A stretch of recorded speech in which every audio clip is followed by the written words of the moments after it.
Hey everyone, it's Wingspan TT, and if you're watching, you know what time it is. It's time for Duels of the Planeswalkers 2013. Now, I'm not actually playing Duels of the Planeswalkers, but I've spoken to Wizards of the Coast, and they've given me and Top Tier Tactics an exclusive world preview into two of the decks that are coming out for Duels of the Planeswalkers. That's right, it's DLC 2 for Duels of the Planeswalkers, and we're going to be looking at two decks today in two separate videos, so you will have to jump to the other one. This is going to be the Boros deck. The Boros Legion is the red-white guild in Ravnica. They're the law, they're the mercenaries, they're the people that keep everyone else in line, well, at least what they view as in line. And this deck is called Act of War, and I'm in tappedout.net, which is a great resource if you're trying to build a deck, if you're trying to see what cards you need, and if you want to learn about cards. And tappedout.net, allows you to sort cards and shows you card costs, your mana curve, all that stuff, how much it would cost to build a deck in real life. But let's go through the cards. I'm going to talk about generally what I think about the cards, what the interactions are going to be, and what you can expect from this deck when it hits. And there is no official release date yet, but I'm just going to guess it's going to be, end of the year, getting ready for Gatecrash, which comes out at the end of January. So don't be surprised if this comes out sometime between December and January in order to be prepping for the pre-release for Gatecrash. So in general, Boros is all about war, all about battle. Red and white are both like really fighting kind of colors, even clash with each other. And it's kind of reflected with the cards that are in this. So we have Benelish Veteran.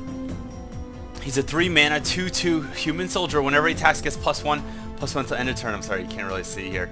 Yes, here you go. 3 mana. Not a great card. This is probably what you're going to want to cut right away. 3 mana for a 2/2 that becomes a 3/3. Not so great. On the other hand, Boros Guild Mage, split mana, 2 red or 2 white, or 1 red and 1 white, 2/2 creature. And then you can give any creature that you control haste or first strike. Not game breaking, but certainly powerful. There's no reason to not have a 2/2 body on the board on turn 2. And you can, you can speed up your game a little. You can give yourself combat advantage where necessary. Or even playing a multiplayer game. You're playing 4-player game or 2-headed giant. You can give your teammates creatures haste. You can barter with other players, piss them off, and interrupt battle in the middle of battle. Give other people's creatures first strike and ruin their battle calculations. It's great. Boros Recruit, it's this Goblin Soldier, just a 1/1 with first strike, but you can cast him with red or white, so you cannot get screwed on the first turn. No matter what land you have, you can cast him first turn. Boros Swiftblade, this goes back to the original Ravnica deck set, and you have 1 red, 1 white. It's a 1/2 double strike, so it hits for 2, but if you can enchant him, he hits for a lot more. He's functionally a 2/2 for 2, but of course if you can get him bigger, which there are definitely ways to do that in this deck, you can swing for a lot of nasty damage. Double strike is so powerful. There's a good reason you don't see double strike on a lot of cards, and it's a very red-white ability, double strike. We had Bull Ceridon. I believe Bull Ceridon was also in the red-white deck before in, I don't know if it's original Duels of Planeswalkers, I believe, not Duels 2012. This was in there, very nasty for 6, 5/5 Vigilance and Haste. Firemane Angel, this is an interesting one. 6 mana for a 4/3 Angel, flying in first strike. And then if it's in play or if it's dead, although not exiled, you gain 1 life every turn. So you play this, the next turn you gain 1 life. It gets killed, you gain 1 life. And then if it ever dies, you could pay, this is admittedly a lot, 10 mana to bring it back to the battlefield for free, but you have to do it during your upkeep. Now I'm a little interested to know how that works in Duels of Planeswalkers, because right now there is no automatic pause of abilities during your upkeep unless there's like a draw or unless something else is on the stack. So I don't know how it's implemented, or if it's just going to trigger every turn and then you have the option of whether or not to pay for it. Like if the game just senses you have 10 mana and asks you if you want to do it. Flamekin Zealot, 4 for a 2/2, but when it comes into play, creatures you control gain haste and +1/+1, including this. So the first turn you play is a 3/3 haste, and all the other creatures get lit up. So this could be useful. You could play it, if you played the Recruit on turn 1, you played this guy turn 2, you played another one of these guys on turn 3, and then you get the Flamekin Zealot. You would have a lot of damage that you could do. Very nasty.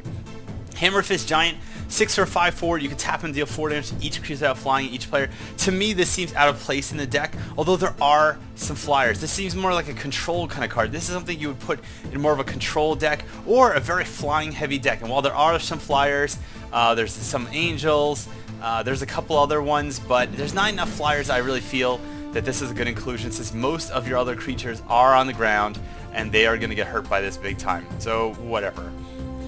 Light Wielder Paladin, 5 for 4/4, first strike. Alright, fine.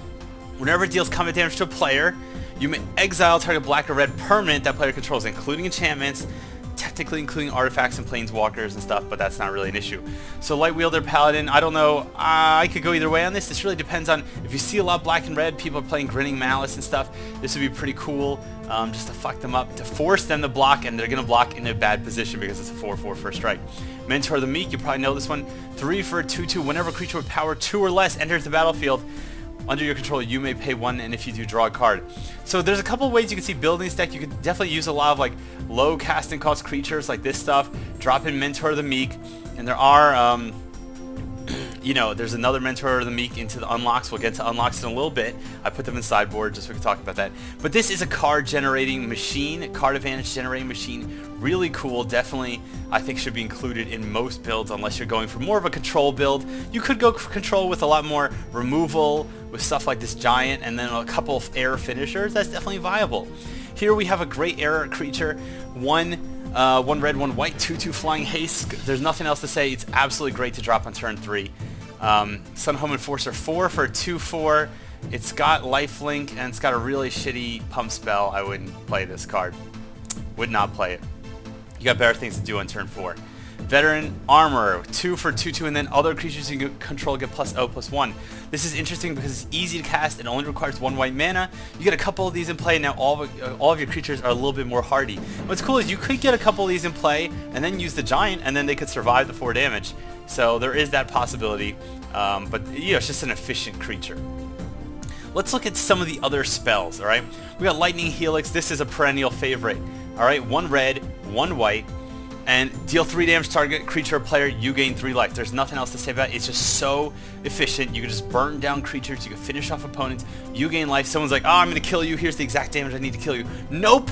Here's some damage to your face. You gain some life instead. This is so great. And there are, I believe, several of them in the unlocks. Lightning Helix. Yep, there's at least 2 more. There might be another one. I didn't look real quick. So you can definitely fill your deck with these. Every deck should have these. You can remove blockers and swing at your attackers. You can remove attackers and just have a control element.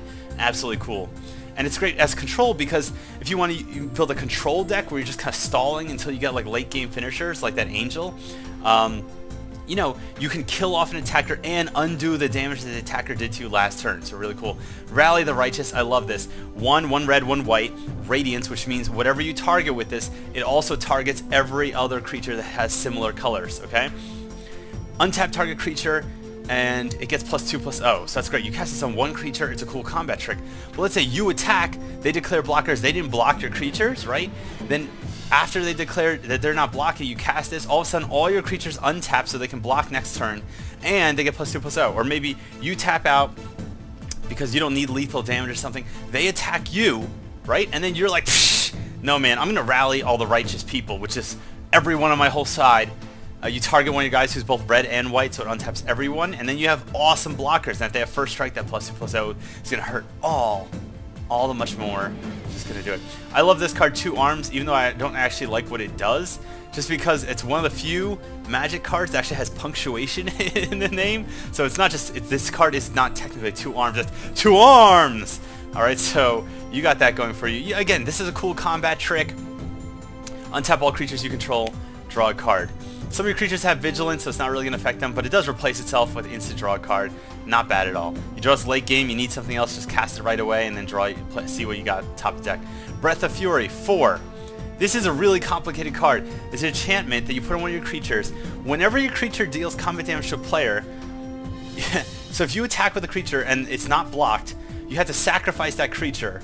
You move Breath of Fury onto another one of your creatures, and then all your creatures untap and you get to attack again. So basically, if you can get a creature through, you can get and just keep attacking. You could just sacrifice all your creatures and attack like 5 times in a row. Like you got 5 creatures, you attack with 5 1/1s, they take 5 damage. You sacrifice your 1/1, move this on to another one. You attack for 4, now they take 9 damage, and you sacrifice a creature. You attack for 3, 2, 1. Obviously it depends if they have any blockers. This is a really interesting card. So, you know, whether or not it works out really depends on if you can remove their blockers. And just putting this on a creature, though, will force them to block your creature because they really probably don't want you to be able to attack like 5 times in a row. So really interesting. Phase Fetters, this is just like Arrest, except when you play it, you gain 4 life, and you can cast it on permanent. So you could cast this on something like Panoptic Mirror. It's enchant permanent.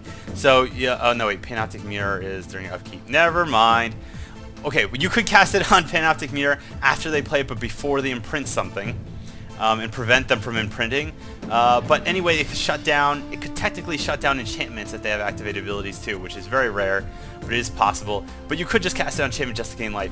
Again, 4 mana. It's a little rough. I don't know if it's worth it, but there's not that much other ways for this deck to deal with enchantments and artifacts. So there you go. Glory of the Wayfarer, Warfare. Oh, sorry, Glory of Warfare. Enchantment. So basically, it's when you're attacking, your creatures get more offense. When they're blocking, they get more defense. That's all there is to it. Really cool. It's cool because it also protects your creatures from burn, because they get more defense on your opponent's turn. This is great in multiplayer matches like Plane Chase and just regular free-for-all, because it's not your turn a lot of the time. So your creatures are protected for like up to 3 other turns at a time. Very cool.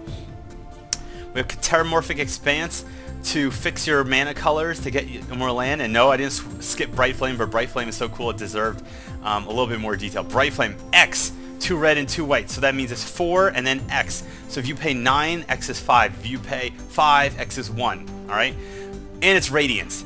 Bright Flame deals X damage to target creature, and each other creature shares a color with it, and then you gain life equal to the damage dealt this way. So let's say your opponent has 3 green creatures, and you Bright Flame for 2.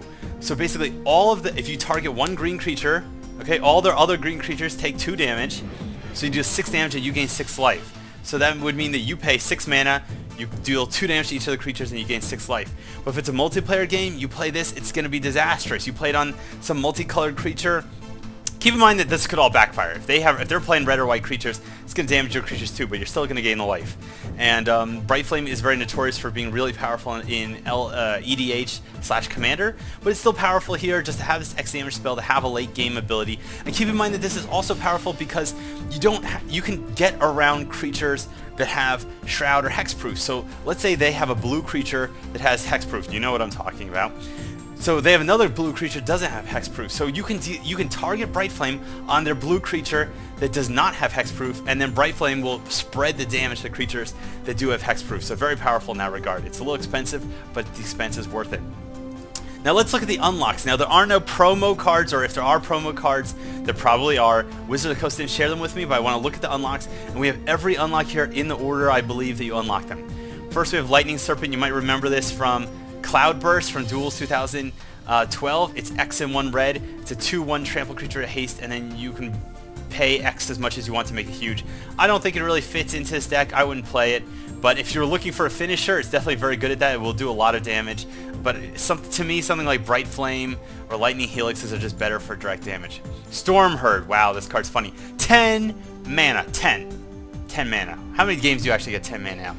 Put X 1/1 white Pegasus creature tokens of flying onto the battlefield. X is your life total. So you're 15 life, you get 15 Pegasus tokens, which will all promptly die to Chandra's Fury.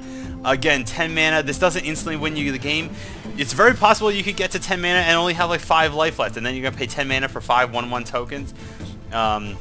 Doesn't seem like it's worth it, but it is hilarious. If you manage to get to like 30 or 40 life or something, this is a game-changing card. It's a game-changing card no matter what, but it's expensive.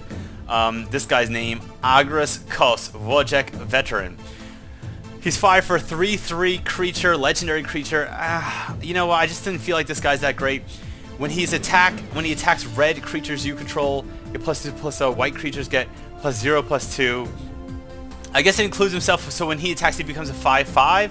That means best case scenario, a guy you paid 5 for is 5/5. Your other creatures get pumped 2, and yes, they can pump guys like the Boros Swiftblade, so he would deal 6 damage with double strike. But in general, I don't know, general, get it? He's like a general. He's leading your battle. He's leading your army. I could go either way on this guy. He's pretty interesting, but I feel like there's other better finishers in the deck, you know, including Bull Ceradon. The Firemane Angel at least has evasion and first strike, so she's got that going for her. We got 2 more Lightning Helixes. We got another Rally the Righteous, another Sky Knight Legionnaire. No, it's not Skylight. Doesn't keep you safe at night. Only during the day, really. Aggravated Assault. This is an interesting, another interesting card. So 3 mana for an enchantment, and then for 5 mana you can untap all creatures you control. And then after this phase, there's an additional combat phase. So basically, you have to play this when you can play sorcery. So as long as you have mana, you can keep getting to attack. So let's say you have 5 mana, you can attack twice in one turn. You have 10 mana, you can attack 3 times in one turn.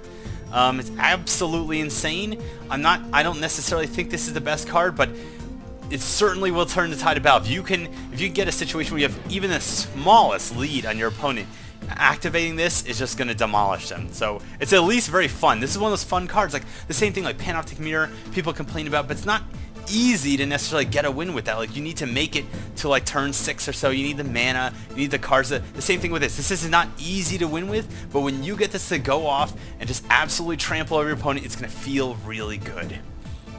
Next we got Breath of Life, and I'm actually really surprised to see this in this deck. I didn't really think Wizards would want to promote the white resurrection spells that used to be, look, this is from Magic 7th edition.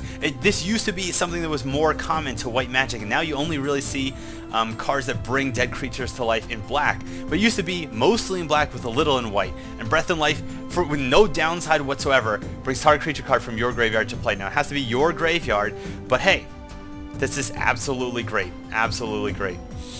We have Fire at Will. Really cool removal spell. 3, it's split for red and white. It deals 3 damage, divided as you choose, so it's like Arc Lightning, only it's an instant, and you can cast it with any combination of mana you want, but it has to be attacking or blocking creatures. You can't just do it to creatures who are just hanging around doing nothing. You can't do it at the end of your opponent's turn. It has to be done during combat.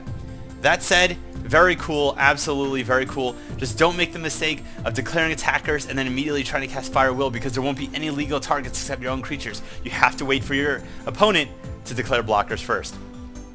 Let's see here, Nobilis of War. So it's 5 mana, split red and white the whole way, 3/4 flying. So I already love this, 3/4 flying split mana. You can cast this, you can never get mana screwed, and it's so important. People complain so much about getting colored screwed in this game, but they don't do anything about it. This is a card you need to consider, the cards with the split mana cost. Attacking creatures you control get +2/+0. So whenever this thing attacks, it's got evasion, it's going to be a 5/4 flying for 5, sound familiar? Alright? And all your other creatures get bigger too. Really cool, definitely include this. Rise of the Hobgoblins is just goddamn weird. This card is so weird. 2 mana enchantment. When it comes into play, you can pay X, and if you do, you get X 1/1 Goblin Soldier. So it doesn't have X in the casting cost, which to me is bizarre, but you could pay X as an option.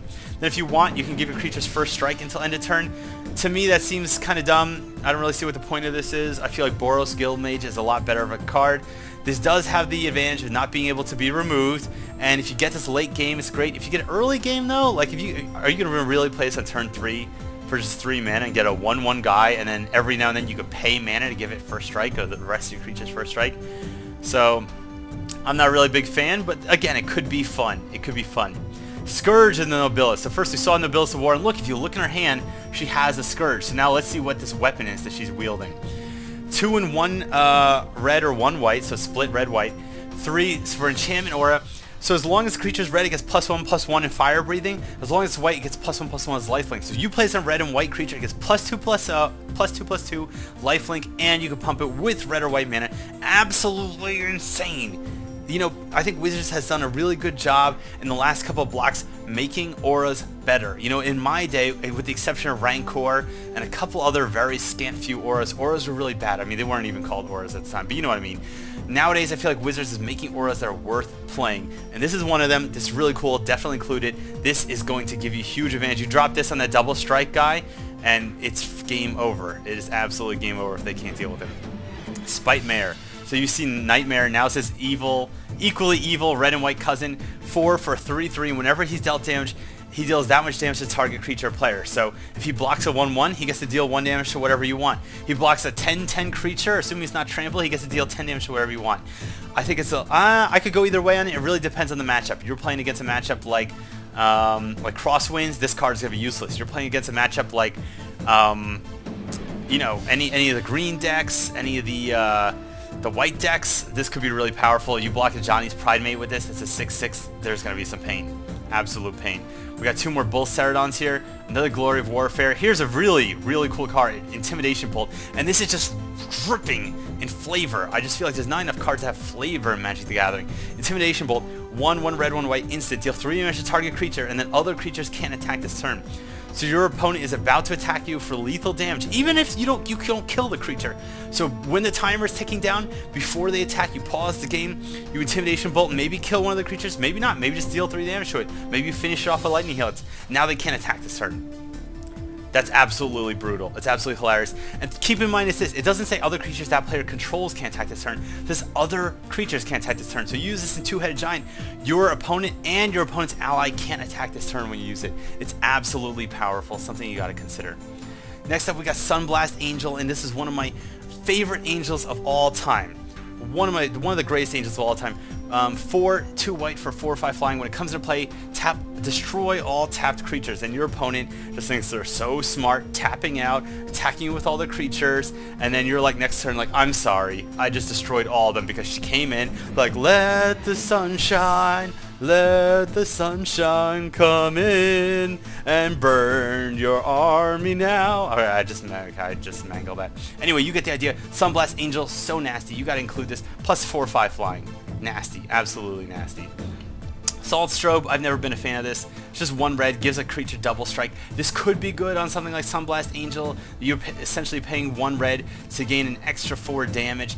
But in general, because it's a sorcery, just no one's going to fall for it. So unless you get this on creature flying, it's just really not going to do that much. It's just going to give, and your creatures don't have trample, so again, it just doesn't give, they're just going to chump your creature, and therefore you're trading Assault Strobe maybe for a creature for chumps. So I don't know. We have Bassandra, Battle Sir, bam. Her name is Bassandra because ba-boom, va-va-va-boom. I mean, look at her. 5 for 4/4 flying. Now here's the thing. Bassandra, I think you're gorgeous. I think you're beautiful, honey. You can go all the way to the runway, okay? But you just don't fit this deck because you have the ability that says players can't cast spells during combat, and like half the spells in this deck are like spells you'd want to cast during combat. So I've never liked Bassandra as an actual card. I think she is drop-dead gorgeous. You know, as far as redheads go, great. She's got the whole Battle Angel thing going on. But the fact that she stunts the #1 tool you have, which is to cast instants during combat, to me is a no-go. Yes, target creature attacks this turn if able. Yeah, that's great. You could you know, get your enemy's creatures to come at you, bro, and then you can block them. But I wouldn't include Bassandra. Nothing personal, Bassandra. Please return my phone calls. We got another Mentor of the Meek, and then here is a fatty you're gonna love. You guys are gonna love this. All right. The last card that I had to reveal is Balefire Dragon. 7 mana for 6/6 flying. Already great. 7 mana for 6/6 flying. It's expensive, but it is worth it because look at what it does. Whenever Balefire Dragon deals combat damage to a player, which means whenever it attacks because it's 6/6 and flying, and you can remove blockers with your Lightning Helixes, it deals that much damage to each creature that player controls. So if this guy gets through, just totally vanilla, your opponent takes 6, all of their creatures take 6. Doesn't matter if they're Shroud, or Hexproof, or anything like that. Boom, 6 damage to their face. You buff this guy with any power and toughness buffs. You do 10 damage to them, 10 damage to all their creatures. I mean, it's game over. This guy swings, it's game over. So anyway, guys, I absolutely love this deck. There are some cards in here that I wouldn't run, but hey, there's cards in every deck I wouldn't run. I think they did a great job. Wizards of the Coast did a great job capturing the white-red battle army, like Go Army, like Semper Fi, whatever you want to go here. Just running in, burninating everything with Bright Flames and Lightning Helixes, getting your nasty creatures in, gaining some life, and going in for the kill.